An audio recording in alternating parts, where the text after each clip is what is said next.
pemimpin biduan, menurut lagu, merpati di pohon-pohon tarbantin yang jauh. Miktam dari Daud, ketika orang Filistin menangkap dia di Gat. Kasihanilah aku, ya Allah, sebab orang-orang menginjak-injak aku. Sepanjang hari orang memerangi dan mengimpit aku. Seteru-seteruku menginjak-injak aku sepanjang hari. Bahkan banyak orang yang memerangi aku dengan sombong. Waktu aku takut, aku ini percaya kepadamu. Kepada Allah yang firman-Nya kupuji, kepada Allah aku percaya, aku tidak takut. Apakah yang dapat dilakukan manusia terhadap aku? Sepanjang hari mereka mengacaukan perkaraku. Mereka senantiasa bermaksud jahat terhadap aku. Mereka mau menyerbu. Mereka mengintip, mengamat-amati langkahku, seperti orang-orang yang ingin mencabut nyawaku. Apakah mereka dapat luput dengan kejahatan mereka? Runtuhkanlah bangsa-bangsa dengan murka-Mu, ya Allah.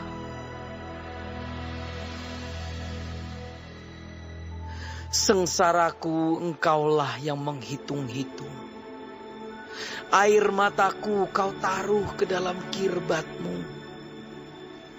Bukankah semuanya telah Kau daftarkan?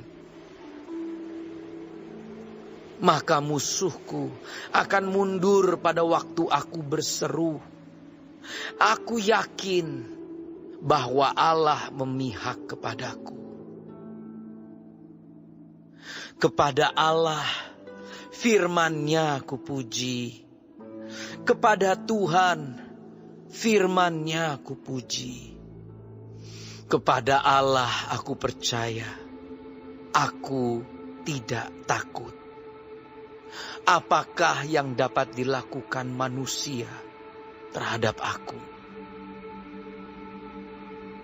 Nazarku kepadamu, ya Allah, akan kulaksanakan, dan korban syukur akan kubayar kepadamu. Sebab Engkau telah meluputkan aku daripada maut, bahkan menjaga kakiku, sehingga tidak tersandung. Maka aku boleh berjalan di hadapan Allah dalam cahaya kehidupan.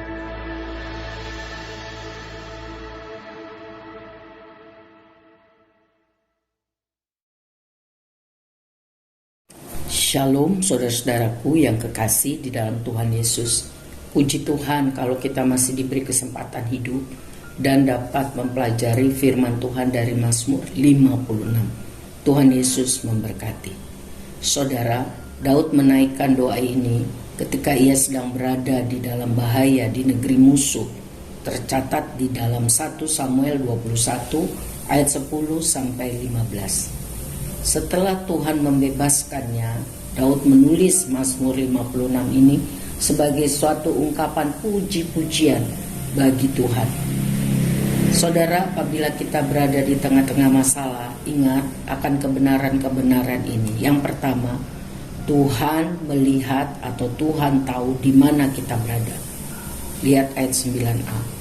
Pertama-tama Daud seharusnya tidak berada di Gat, tetapi Tuhan bermurah hati untuk menyertainya dan membantunya di sana juga. Tuhan memahami keadaan kita jauh lebih baik daripada kita sendiri. Tuhan tahu di mana kita berada. Yang kedua, Tuhan mengetahui bagaimana perasaan kita di ayat 9b. Tuhan tidak saja tahu air mata kita, tetapi Tuhan juga mencatat dan menyimpannya. Untuk apa? Supaya suatu hari kelak Tuhan dapat mengubah air mata kesusahan itu menjadi permata sukacita dan kemuliaan bagi namanya. Tak ada air mata yang sia-sia jika saya dan saudara hidup mengikuti Tuhan dengan konsisten. Semua akan mendatangkan kebaikan. Amin. Yang ketiga, Tuhan mendengar apabila kita berseru-seru kepadanya. Ayat 10. Teror dan air mata seharusnya dihadapi dengan kepercayaan penuh kepada kasih dan kuasa Tuhan.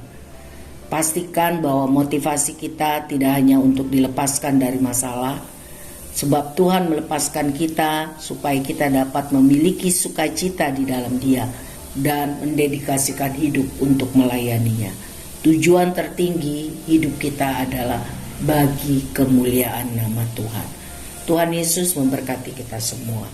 Amin.